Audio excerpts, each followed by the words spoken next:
Hey y'all, welcome to I Got a Story to Tell. I'm your host, Niambi Kiesha, holistic wellness practitioner, hoodoo spiritist, and Bronx native. And during our time together, I will share some of my musings on all things life, spirit, plants, and parenting. So get comfortable and let's dive right in. Hey y'all, welcome to another episode of the I Got a Story to Tell podcast. I'm your host, Niambi Kiesha, and I am happy to be back here for another week of sharing, talking, covering, learning, exploring. Um, so let's go right ahead and jump on in. Last time we were together, I think we were still in eclipse season.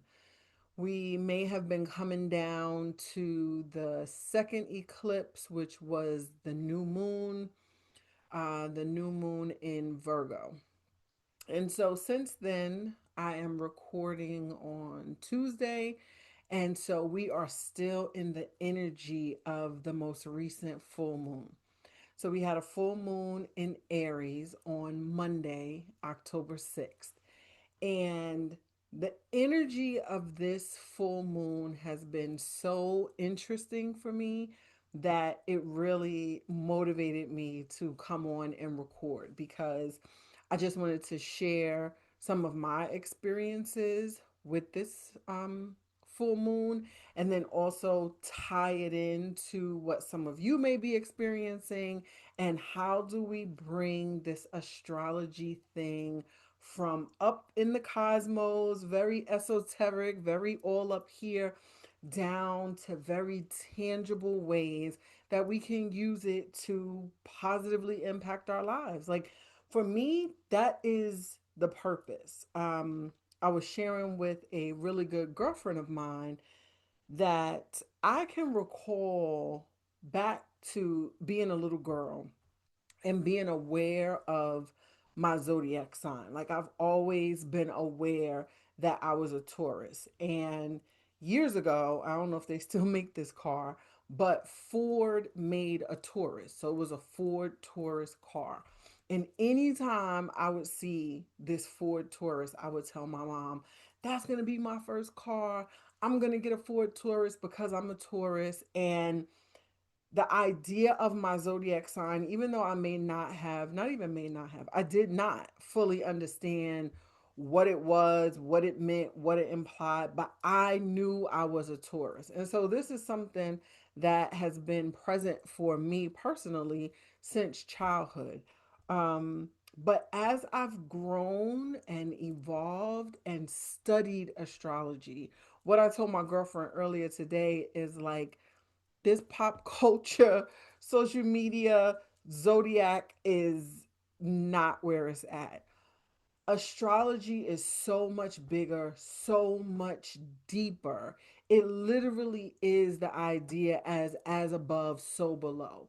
And the way that that played out for me, I love when things play out, things that are esoteric, when they play out in a way that I can give them language that is digestible and understandable, right? And so, like I said, we had the new moon in Virgo 2 weeks ago, obviously, which was the end of eclipse season. Um, if you go back to the last two episodes, I've talked about eclipse season, how intense it was. Even with this new moon in Virgo, I talked about the experience that I had around the anniversary of the passing of my mom and just how all of this was tied into this energy and these cycles. That's the thing with the moon.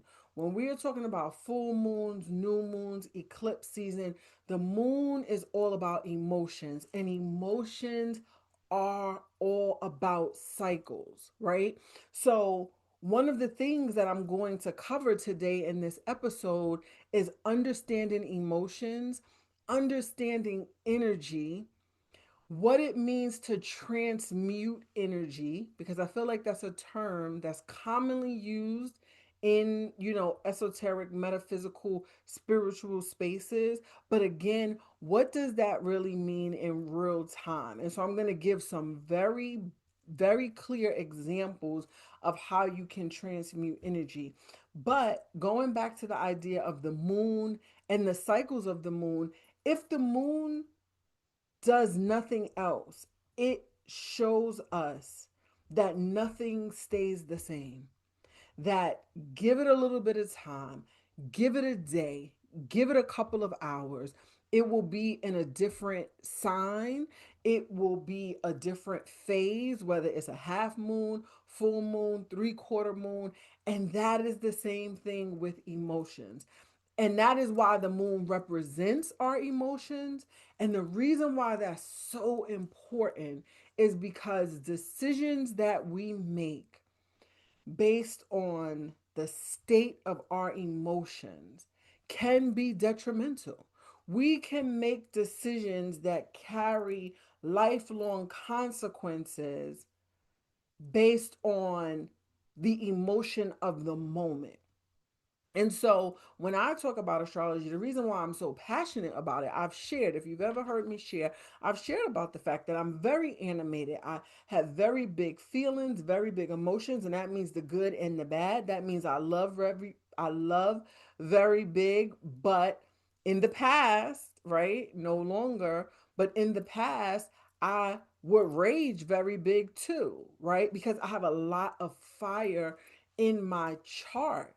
And so for me, it was key, it was life changing to gain the knowledge, the understanding, the reasoning behind why I may respond a certain way, but also to be empowered to say, but just hold it for a minute.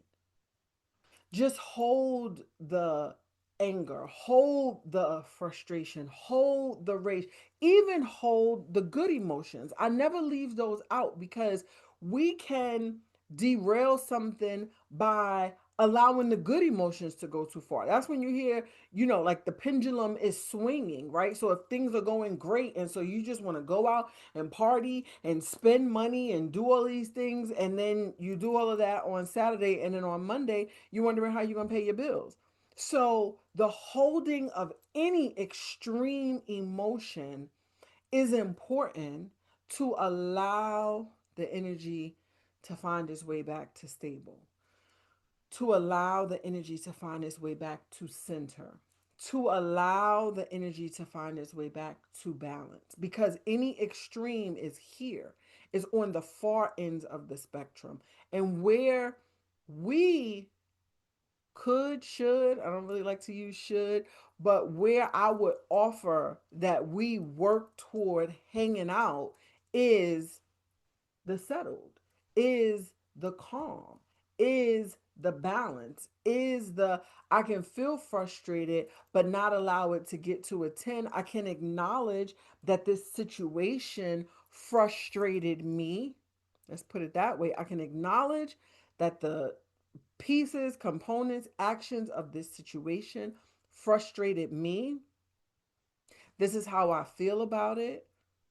And as a result, I'm going to verbalize that. I think it's healthy. It's healthy for us to share when we feel frustrated, when we feel angry, when we feel joy, when we feel happiness, when we feel peace. But then once I release it, I'm no longer going to continue to act on it. I am not going to allow this emotion to get so extreme that I end up doing things that result in consequences or guilt and shame, right? So, just wanted to sort of like preface this where I feel that I'm going in this episode and what I'm going to share about. And so, like I said, we came out of the new moon in Virgo, we came into this full moon in Aries. So the full moon in Aries was Monday. This past weekend, I had a lot of engagements. I had an engagement on Friday evening. I had a class Saturday morning that I took. I spent time with family Saturday afternoon. I had an engagement Saturday evening. And then Sunday, I felt myself worn down. Like it was just a lot of socializing, a lot of energy output. And so for me, in order to regroup and like grab all of that back, I like to spend time, by myself after those types of situations. And so I say all that to say I was not really tuned in, honed in, tapped in on full moon energy. And so Sunday I was pretty tired. I stayed around the house, cleaned, did whatever. And when Monday came, my energy was so low. I was exhausted, I was drained.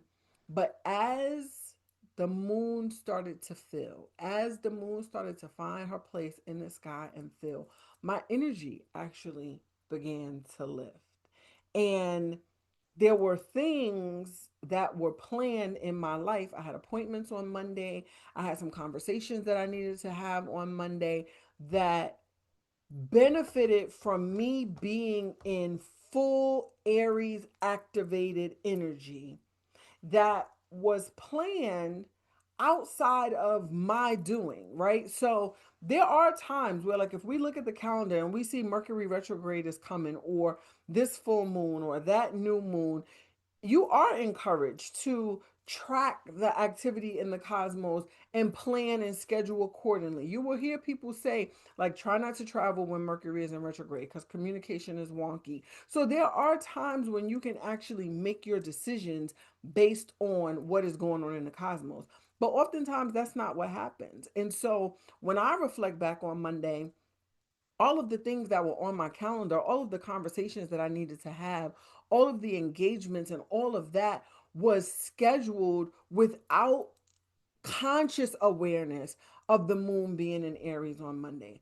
But the moon being in Aries on Monday supported me and being able to share and show up in these spaces in the fullness of my brave, bold, initiating cardinal Aries energy. So I've shared, I have Aries placements in a lot of the areas of my chart. I'm an Aries moon, I'm Aries Mars, I'm Aries Mercury, I'm Aries Venus, and I'm Leo rising. So I have a lot of fire. And what that fire looks like specifically with Aries, because Aries is a cardinal sign, which means it's a starter. It starts the astrological calendar, right? So the astrological calendar goes from Aries to Pisces. And so Aries is a starter, it is an initiator, and it is a problem solver, it is a go getter, it is a doer, which is so interesting because I was exchanging texts with one of my cousins. And she mentioned that she is an Aries moon. And I was like, oh, I'm an Aries moon too. And I'm an Aries, blah, blah, blah, blah, blah. And she was like, oh, it all makes sense now. It makes sense why you are such a go getter, why you are a doer, why you are going to bring things to pass, right? So, what I'm saying is, what's happening in the cosmos happens with or without us. But having the awareness, once Monday came, and then I was like, oh, wait a minute. Yeah, I'm like in full moon, Aries energy. And actually, let me back that up. My energy was low on Sunday and started to build slowly Sunday evening into Monday when the moon was full in Aries. And the reason why that's important is because, like I share, full moon energy, you can feel it 2 days before and 2 days after. And so I feel like my energy took hold because I needed to be in that space to show up efficiently and effectively on Monday. And I was able to, right? So again, think about how you may have been feeling a few days before the full moon. Think about, were there things during this full moon that you initiated, because it'll come back. You'll revisit it in about 6 months. You will look at it again. You will maybe reflect back on what seeds you planted, what things you released, what it is that you did in this season.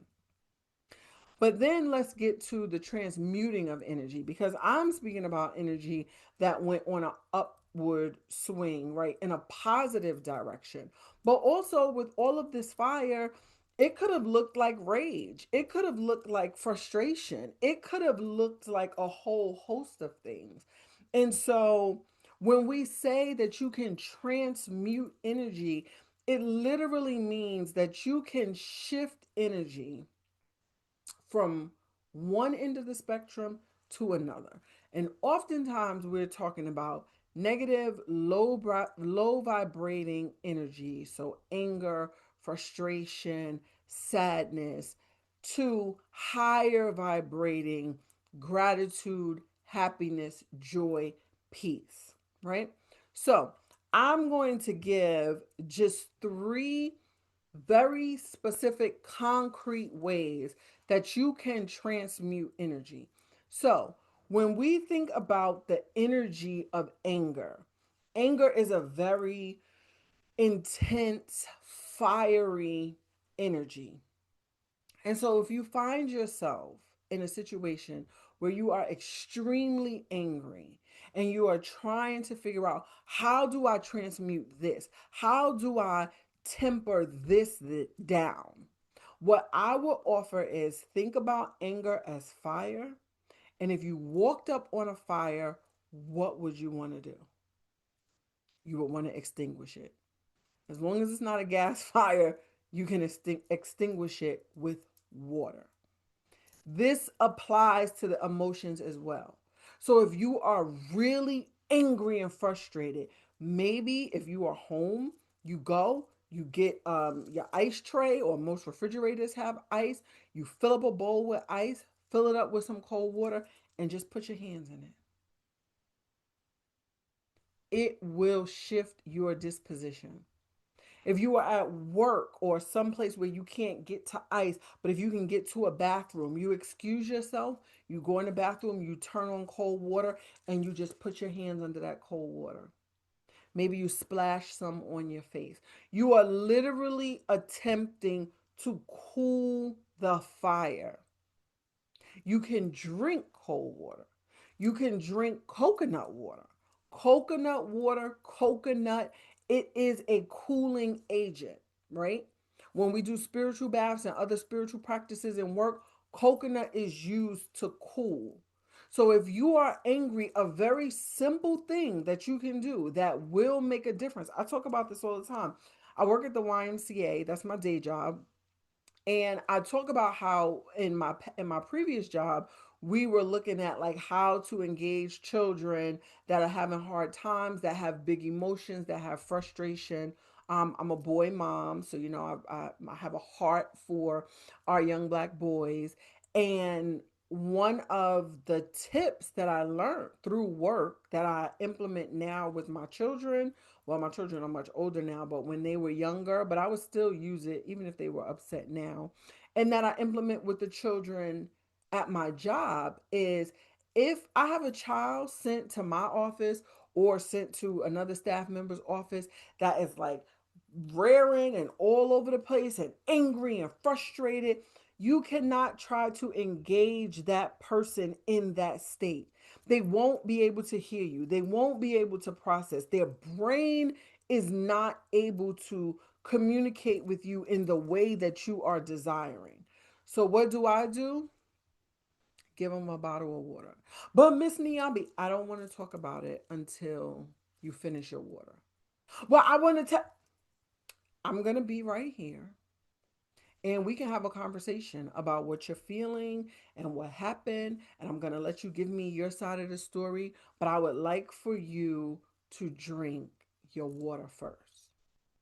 And they sit there and they drink their bottle of water, and they might take a few sips. And, well, I'm ready. I need you to at least get through half of the bottle of the water. The simple act of drinking the water and sitting and simmering can cool down and transmute the emotion of anger to one that we can work through a little bit better.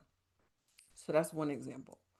The other example that I would give is the other side of the spectrum, where somebody is just like lukewarm, not really trying, not really putting any effort forth, going with the flow, letting things be the way they are, not really feeling motivated, right? And so when I think about lukewarm, we actually want to get them into the action. We don't want them angry, but there's action that comes with the fire of anger. So, how can we utilize that fiery energy without the anger.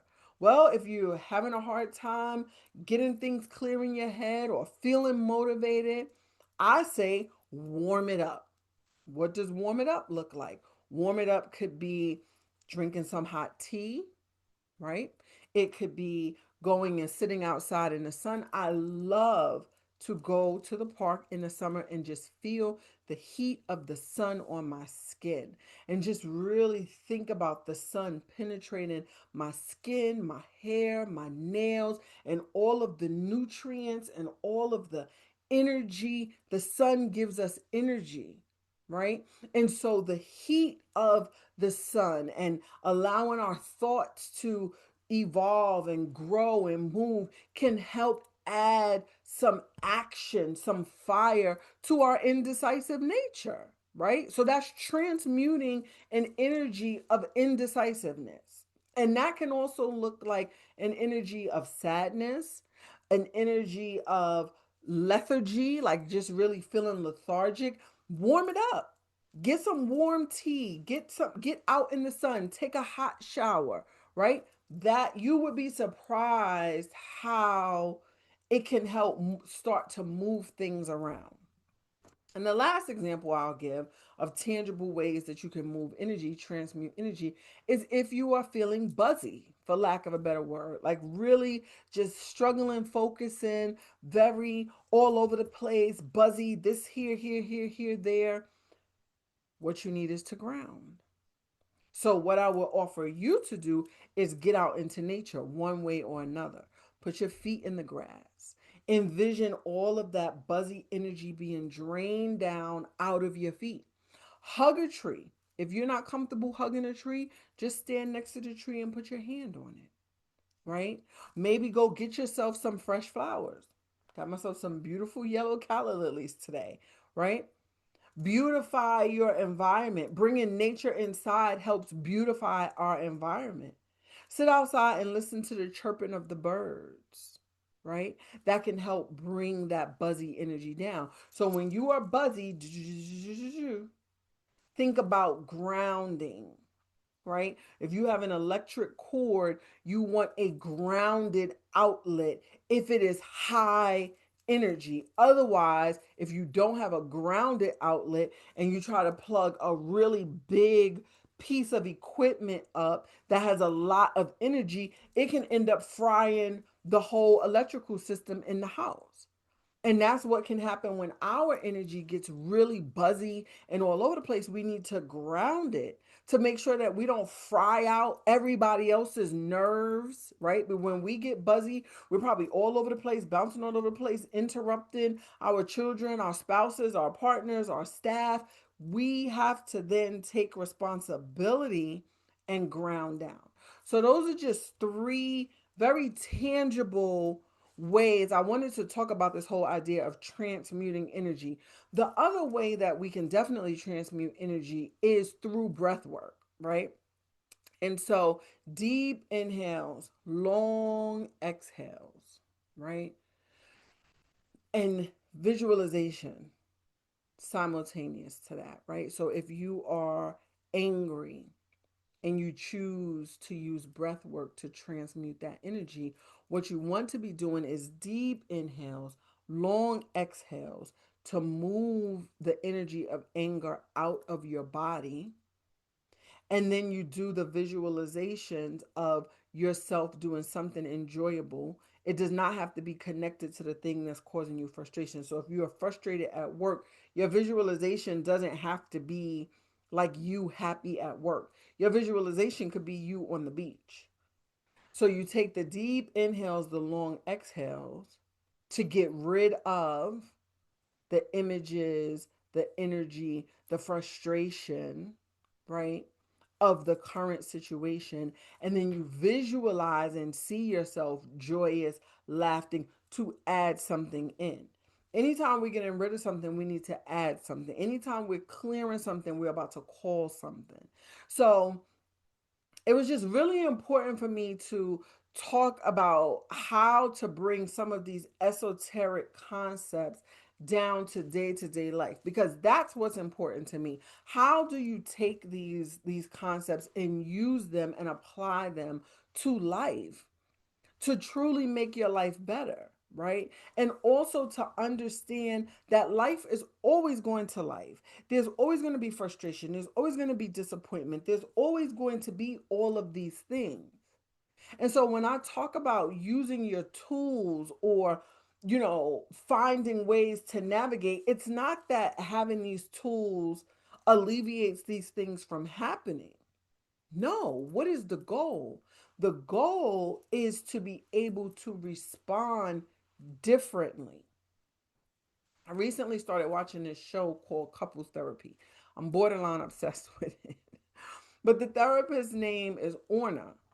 And that's what she shares with her couples, that our history, our background, our traumas, our understandings may always be present with us, but we don't have to respond to them in the way that we once did. Previously, we responded in a certain way because it's what was required, because it helped keep us safe, because maybe we didn't have any other choice, because maybe we were younger, or because maybe the environment wasn't safe and we had to do what we had to do. And so it's no heat and no judgment on what we did to get here, but do we still need to do that?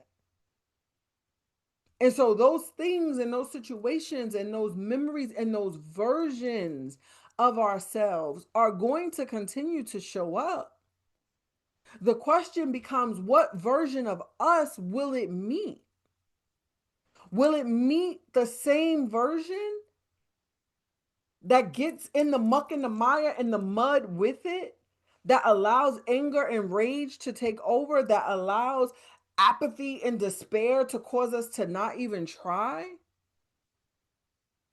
Or do we create a new version of us, a new version of ourselves through our work, through breath work, through studying the cosmos and understanding that there's something bigger than us and that we can tune in, tap into it?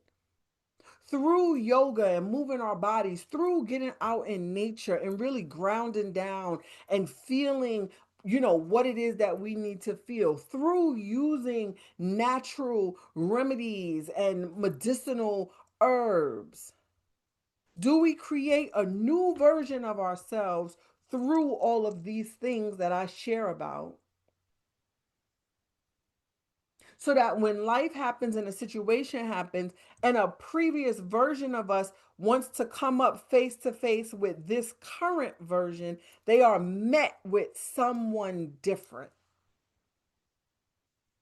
They are met with someone that says, no, we don't have to do this anymore. They are met with someone that says, wait a minute, I don't even really feel this way. I had a conversation with a girlfriend this week. It wasn't hilarious. It was happening, but it's hilarious when I look back on it, because there was a situation that I was in that I had been in previously. So I knew the recording of how I reacted in this type of situation, but I'm a new me. So this time the situation rose up. Old me was there, like, okay, what we gonna do? And new me was like, well, are we doing this? Do we feel this? Are we frustrated, or is she frustrated and we just need to bear witness for her? Cuz we don't really feel frustrated. So we don't have to respond this way. It's literally, if you follow me for any amount of time, I talk about the various versions of myself, the various aspects of myself, the lover girl, the ED, and who's the other one? Child, I haven't talked about them in a while. The lover girl, the ED, and the spiritist, right? But I'm just saying that that's the goal. The goal is to be faced with a similar situation because the situations are cycles, just like the moon.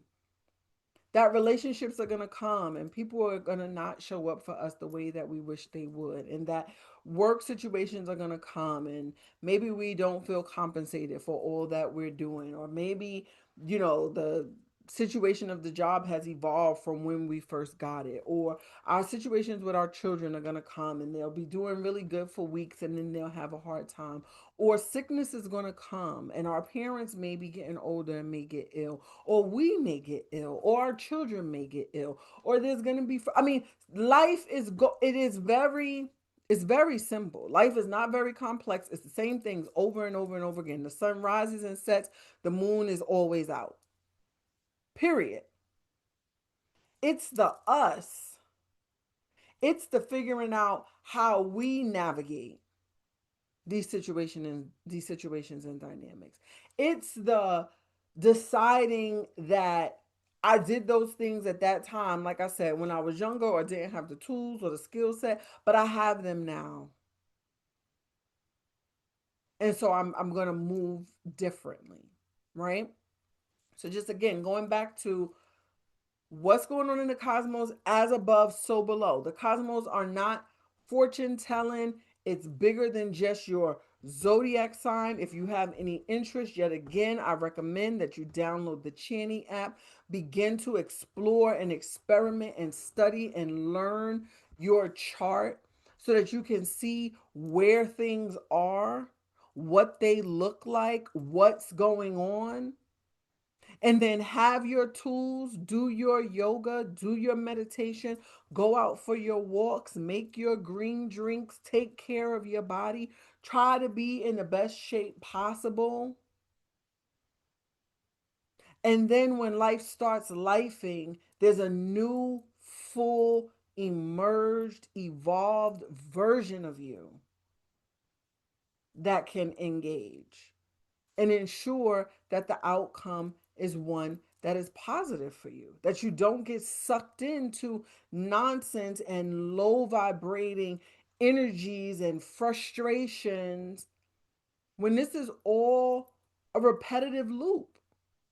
The whole thing is a repetitive loop. And at some point in time, you get to decide that you shift your loop, that you shift how you respond in your loop. That's the goal. Okay. So let me see. Did I have any other notes? I think that is about it. So I hope this was helpful. I will be back. I'm thinking that we might actually go to a 2 week, every other week recording. I'm just such a moon child that, like, I share right now, and then I'm probably going to be riding the wave of this Aries full moon energy for the next 2 weeks. So much has unfolded. Things have popped up today. I received information about things that I have been manifesting. And so I'm going to begin to move through them. And so, again, once I get to a sort of like comma or a pause point where I've moved through it enough that I have something of value to share, that's when my desire is to come back and record again. And so that's probably going to look like every 2 weeks. I don't know that I'll be recording every week. Because what I will say is I'm keenly aware that 2025 is a 9 year. 2 plus 2 plus 5 equals 9. I am a hoodoo spiritist. Hoodoo is my practice that I'm grounded in, but I do also study and I'm learning about various ATRs, and I connect with the Orisha as spirit guides. And so Oya is the Orisha whose number is 9. So 2025 was an Oya year. And Oya is a warrior, but she also navigates the winds of change. And so I'm keenly aware that this first 3 quarters of 2025 was wrapping up, because 9 in numerology is the number of wrap up, because then you hit 10 and it's sort of like it starts over, right? Because when you hit 9, that ends, and once you get to 10, 10 is really 1 plus 0 is 1. So 10 is like the start over. So 2026 is going to be a 1 year. 2 plus 2 plus 6 is 10, plus 1 plus 0 is 1. So it is a year of new beginnings. But in order to get to that new beginning, you have to close out everything that needs closing out well. And what I realize is the way that my guides work, they bring it all at once. So I'm closing out all sorts of stuff right now. Relational stuff, boundary stuff, work stuff, career stuff, spirit stuff, family stuff, all of the stuff is getting closed out. And so, what that then looks like is my capacity to share gets limited until I sort of get to, um, sort of like a comma in the sentence, or doesn't necessarily have to be a period, but I do have to get to a point of a comma. And oftentimes those commas come around the moon, so the full moon and the new moon. So we'll see. Should energy say come back and record tomorrow? I'll come back and record tomorrow.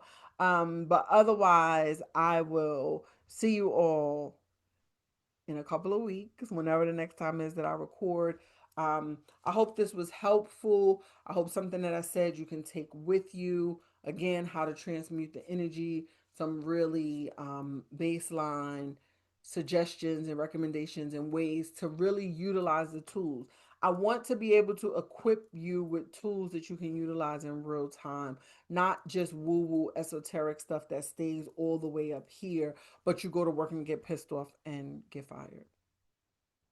If you're listening to my podcast and you go to work and get pissed off and get fired, to some extent, I won't say I'm not doing my job, but I would love to be able to find a way to do my job in a way that it resonates with you so that you don't go to work and get fired.